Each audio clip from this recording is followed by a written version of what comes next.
बिस्मिल्लाहिर्रहमानिर्रहीम। Carbohydrate chemistry में monosaccharides के बाद दूसरा नंबर जो आता है वो आता है डाइसेक्राइड्स का।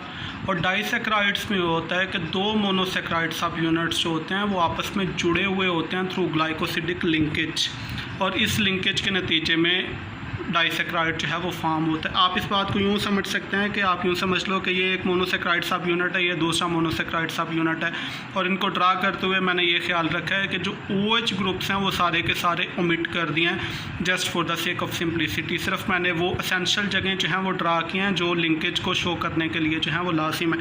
तो ये वाला मोनोसेक्राइड सब यूनिट और ये वाला मोनोसेक्राइड सब यूनिट, इनके दरमियान जी ऑक्सीजन जो है वो ब्रिज हुआ हुआ है, और ये वाली लिंकेज जो है this linkage is called glycosidic linkage. तो इस तरह से मोनोसेक्राइड सब यूनिट दो जो है वो ज्वाइन होते हैं जिसके नतीजे में डाइसेक्राइड जो है वो फॉर्म होता है।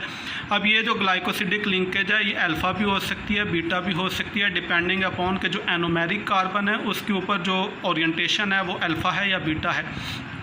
तो कुछ बातें जो हैं वो अभी हम कर लेते हैं इस ग्लाइकोसिडिक लिंकेज के मुतल्लिक और उसके नतीजे में बनने वाले डाइसेक्राइड्स के मुतल्लिक। ये जो रिंग्स होती हैं ग्लाइकोसिडिक लिंकेज के अंदर जो आपस में ज्वाइन होती हैं वो 5 मेंबर्ड हो सकती हैं या 6 मेंबर्ड हो सकती हैं, और ये रिंग्स जो हैं they are connected by oxygen atom. और जो लिंकेज होती है अभी मैंने उसकी बात की कि उसको हम ग्लाइकोसिडिक लिंकेज कहते हैं जो कि अल्फ़ा हो सकती है या बीटा हो सकती है। उसके बाद यह है कि ग्लाइकोसिडिक लिंकेज किन किन कार्बन के दरमियान जो है वो बनता है। तो एक तरफ से जो रिंग होती है उसमें उसका एनोमेरिक कार्बन जो है वो इन्वॉल्व होता है, जिसमें हमने पहले भी बात की कि ये हेमीएसिटल या एसिटल कार्बन हो सकता है।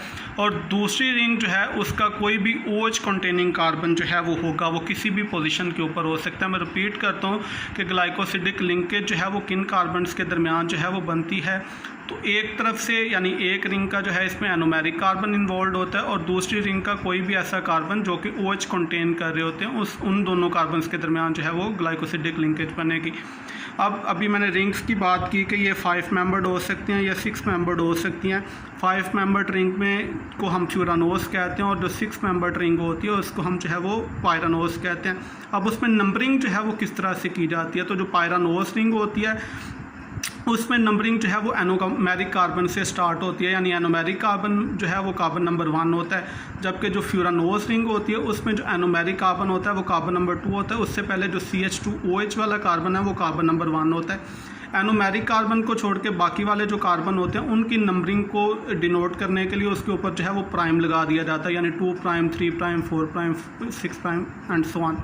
मैं रिपीट करता हूँ इस बात को कि नंबरिंग जो है वो किस तरह से की जाती है कि अगर तो पायरानोस रिंग है यानी 6 मेंबर्ड रिंग है तो जो एनोमेरिक कार्बन है उसको हम कार्बन नंबर 1 कहेंगे और वहाँ से नंबरिंग स्टार्ट की जाएगी।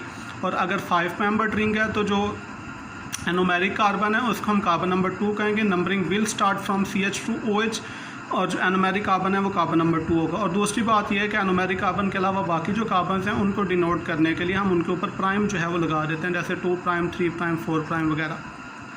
तो ये कुछ बातें हैं जी बुनियादी डाइसेक्राइड्स के मतलब। इसके बाद हम कुछ टिपिकल डाइसेक्राइड्स को जो है वो डिस्कस करेंगे जो बहुत ज़्यादा इंपॉर्टेंट है, जिसमें हम माल्टोस और सुक्रोज़ वगैरह को जो है वो डिस्कस करेंगे। एक एक करके अब हम इनकी बात करेंगे। तो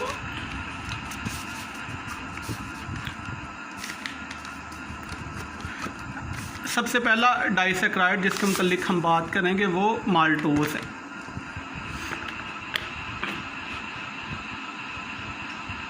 माल्टोस जो है ये बड़ा इम्पोर्टेंट जो है वो डाइसेक्राइड है, और ये किस तरह से जो है वो फॉर्म होता है। जब स्टार्च की हाइड्रोलिसिस होती है तो उसके नतीजे में जो है वो माल्टोस फॉर्म होता है। माल्टोस होता किस जगह पे है, ये जर्मिनेटेड ग्रेन्स जो होते हैं, ग्रेन्स जो होते हैं जर्मिनेटेड उनमें जैसे बारले जौ का पानी जो होता है, जो ये ब्रांडेड भी होते हैं, जो माल्ट वगैरह कमर्शली जो है वो अवेलेबल होती है। पाकिस्तान में भी इसके डिफरेंट ब्रांड्स हैं माल्ट के, तो वहाँ पे माल्टोस जो है वो पाई जाती है। इसके स्ट्रक्चर के मतलब अगर हम बात करें कि किस तरह की होती है माल्टोस का स्ट्रक्चर जो है वो किस तरह का होता है, तो इसके अंदर जो है वो alpha 1 to 4 bar glycosidic bond होता है डिफरेंट ग्लूकोज सब यूनिट्स के दरमियान, यानी 2 ग्लूकोज जो हैं वो आपस में जुड़े हुए होते हैं, जिसमें एक ग्लूकोज का कार्बन नंबर 1 इन्वॉल्व होता है और दूसरे ग्लूकोज का कार्बन नंबर 4 प्राइम जो है वो इन्वॉल्व होता है, और इनके दरमियान जो है वो ग्लाइकोसिडिक लिंकेज फॉर्म होती है। दोबारा रिपीट करता हूँ कि दो ग्लूकोज सब यूनिट्स जो हैं वो आपस में ज्वाइन होते हैं, जिसमें एक ग्लूकोज का कार्बन नंबर 1 यानी जो एनोमेरिक कार्बन है वो वाला, और दूसरे ग्लूकोज का कार्बन नंबर 4 प्राइम, उनके दरमियान ग्लाइकोसिडिक लिंकेज जो है वो फॉर्म होती है। सो इस लिंकेज को हम कहेंगे alpha 1 to 4 bar glycosidic bond, यानी एनोमेरिक कार्बन जो है उसके ऊपर ओरिएंटेशन जो है वो ग्लूकोज की वो भी अल्फ़ा होती है। ये आप देख सकते हैं, ये चेयर कन्फर्मेशन मैंने ड्रा की है। ये एक ग्लूकोज है और इसमें जो OH ग्रुप है वो चूँकि एक्सियल पोजीशन पे है तो सो ये अल्फ़ा ओरिएंटेशन है। सेम ये दूसरा ग्लूकोज सब यूनिट्स है, इनके दरमियान जो है वो लिंकेज फार्म होती है। और लिंकेज आप देखें, इसमें जो पहला ग्लूकोज है वो कार्बन नंबर 1 है और दूसरे ग्लूकोज का कार्बन नंबर 4 प्राइम जो है वो इसमें इन्वॉल्व है। इनके दरमियान जो है वो ग्लाइकोसिडिक लिंकेज फार्म होती है, जिसके नतीजे में माल्टोज जो है वो फार्म होती है। अब उसके बाद यह है कि माल्टोज की जब हाइड्रोलिसिस करवाई जाती है तो इस हाइड्रोलिसिस के नतीजे में ग्लूकोज के दो मॉलिक्यूल जो हैं वो क्लीव होते हैं, यानी जब भी हाइड्रोलिसिस करवाई जाएगी तो ये ग्लाइकोसिडिक लिंकेज यहाँ से ये वाला लिंक जो है वो टूट जाएगा, यानी कार्बन नंबर 1 और ऑक्सीजन के दरमियान ये जो बॉन्ड है ये ब्रेक हो जाएगा, क्लीव हो जाएगा जब ये हाइड्रोलिसिस करवाई जाएगी माल्टोज की। और इस हाइड्रोलिसिस के नतीजे में ग्लूकोज सब यूनिट्स जो हैं वो रिलीज़ होंगे। ये वाला फिनामिना जो है ये शो करवाया गया हुआ है कि ये माल्टोज का एक मॉलिक्यूल है, जब इसकी हाइड्रोलिसिस करवाई जाएगी एसिडिक मीडियम के अंदर तो कार्बन नंबर 1 और ऑक्सीजन के दरमियान ये वाला बॉन्ड जो है ये बॉन्ड टूट जाएगा और इस बॉन्ड के टूटने के नतीजे में दो ग्लूकोज जो हैं वो रिलीज़ होंगे, जिसमें पहला ग्लूकोज जो है वो अल्फ़ा डी ग्लूकोज जबकि दूसरा ग्लूकोज जो है वो बीटा डी ग्लूकोज। मैं एक और बात दोबारा से क्लियर कर दूं ग्लूकोज के माल्टोज के स्ट्रक्चर के मतलब कि इसमें alpha 1 to 4 bar glycosidic bond होता है, जिसमें हेमी एसिटल यूनिट जो है उसके ऊपर ओरिएंटेशन जो है वो बीटा होती है, जबकि वो वाला कार्बन जो ग्लाइकोसिडिक बॉन्ड में जिसका एनोमेरिक कार्बन इन्वॉल्व होता है उसके ऊपर ओरिएंटेशन जो है वो अल्फ़ा होती है।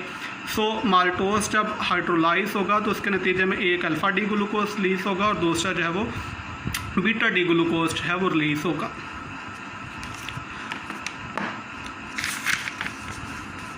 अब दूसरी इम्पोर्टेंट जो डाइसैकराइड है वो लैक्टोज है। लैक्टोज जो है वो कहाँ पे पाई जाती है, ये मिल्क के अंदर जो है वो पाई जाती है, जिसमें एनिमल मिल्क है, ह्यूमन मिल्क भी इसमें आ जाता है, इसके अंदर लैक्टोज जो है वो पाई जाती है। लैक्टोज के मतलब एक बात कि इसका टेस्ट जो है वो इतना ज़्यादा स्वीट नहीं होता, अगरचे कुछ इसमें स्वीटनेस होती है बट नॉट दैट मच। अब स्ट्रक्चर की और इसके सब यूनिट्स की अगर हम बात करें तो इसके अंदर एक लैक्टोज होता है और एक जो है वो ग्लूकोज यूनिट होता है, और जो लिंकेज होती है वो beta 1 to 4 bar glycosidic linkage होती है, यानी इसमें जो लैक्टोज है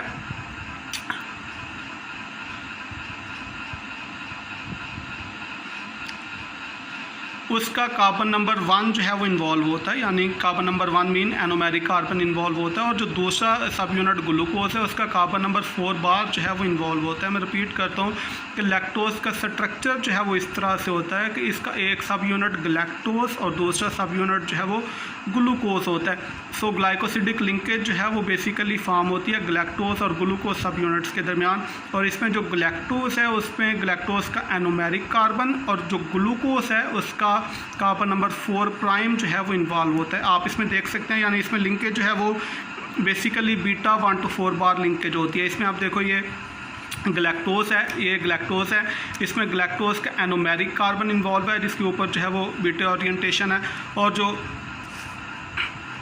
ग्लूकोज है उसका कार्बन नंबर 4 बार जो है वो या 4 प्राइम जो है वो इसके अंदर इन्वॉल्व होता है, जिनके दरमियान जो है वो लिंकेज बनती है, और जो ग्लूकोज है वो स्टिल जो है वो हेमी एसिटल की शक्ल में जो है वो मौजूद होता है। सो माल्टोज की अगर हम इसकी उलट प्रोसेस की बात कर लें, यानी जब इसकी हाइड्रोलिसिस होगी और उस हाइड्रोलिसिस का नतीजा जो है वो क्या निकलेगा, सो इसकी हाइड्रोलिसिस के नतीजे में एक ग्लैक्टोज जो है वो रिलीज़ होगी और दूसरा जो है वो ग्लूकोज सब यूनिट रिलीज़ होगा लैक्टोज की हाइड्रोलिसिस के नतीजे में। तो ये दो डाइसैकराइड्स हैं जिनकी हमने बात कर ली। अब हम तीसरा जो मोनोसैकराइड है उसके मुतल्लिक बात करें, जो डाइसैकराइड इम्पोर्टेंट तीसरा है इसकी बात करेंगे, और ये जो डाइसैकराइड है ये सुक्रोज है। ये सुक्रोज़ जो है वो बहुत सारे हवालों से इम्पोर्टेंट है। इस हवाले से इम्पोर्टेंट है कि इसका डेली यूज़ जो है वो बहुत ज़्यादा है और आप सारे लोग इससे जो हैं वो फेमिलियर हैं। यानी ये जो हम खाने के लिए चीनी इस्तेमाल करते हैं उसको बेसिकली हम सुक्रोज़ कहते हैं, जो टेबल शुगर होती है। सो इसका यूटिलिटी वाइज जो है वो बहुत ही ज़्यादा है। मॉलिक्यूलर फार्मूला की अगर हम बात करें तो आप लोगों को पता है C12H22O11 इसका जो है वो मॉलिक्यूल होता है। और जब सुक्रोज़ जो है वो टूटती है और उस टूटने के नतीजे में एक ग्लूकोज रिलीज़ होता है और दूसरा जो है वो फ्रुक्टोज सब यूनिट जो है वो रिलीज़ होता है। सो सुक्रोज़ के मतलब बात करते हुए हम ये बात करते हैं कि पाई कहाँ पे जाती है। सबसे पहले तो इसका जो सोर्स है वो शुगर केन है, टेबल शुगर के अंदर जो है वो पाई जाती है बहुत ज़्यादा जो है। और इसके अंदर क्या होता है कि एक ग्लूकोज सब यूनिट और दूसरा जो है वो फ्रुक्टोज सब यूनिट जो हैं वो होते हैं। और लिंकेज इसमें किस तरह से होती है कि ग्लूकोज जो होता है वो ज्वाइन होता है अल्फ़ा ग्लाइकोसिडिक बॉन्ड के through to 2 prime carbon of fructose ring. यानी इसमें लिंकेज जो है वो ग्लूकोज और फ्रुक्टोज के दरमियान होती है और अल्फ़ा ग्लाइकोसिडिक बॉन्ड जो है वो फॉर्म होता है। यानी ग्लूकोज वाली साइड से जो ओरिएंटेशन होती है वो अल्फ़ा ओरिएंटेशन होती है और ग्लूकोज का जो एनोमेरिक कार्बन है उसने बॉन्ड बनाया होता है फ्रुक्टोज के 2 प्राइम कार्बन के साथ, जिसके नतीजे में जो है वो लिंकेज बनती है जी। तो ये आप देख सकते हैं, ये ग्लूकोज सब यूनिट है जिसके ऊपर अल्फ़ा ओरिएंटेशन है, जिसमें ग्लूकोज का जो एनोमेरिक कार्बन है उसने ग्लाइकोसिडिक लिंकेज जो है वो फॉर्म की हुई है फ्रुक्टोज के साथ। और इसमें फ्रुक्टोज का जो कार्बन इन्वॉल्व है वो कार्बन नंबर 2 प्राइम है और इस लिंकेज के थ्रू जो है वो ग्लूकोज और फ्रुक्टोज जो है वो आपस में जुड़े हुए हैं, जिसके नतीजे में सुक्रोज़ जो है वो फॉर्म होती है। और इसमें याद रखने की बात यह है कि जब ये सुक्रोज़ जो है वो हाइड्रोलाइज होगी, टूटेगी, तो उसके नतीजे में एक ग्लूकोज यूनिट जो है वो रिलीज़ होगा और दूसरा जो है वो फ्रुक्टोज यूनिट रिलीज़ होगा।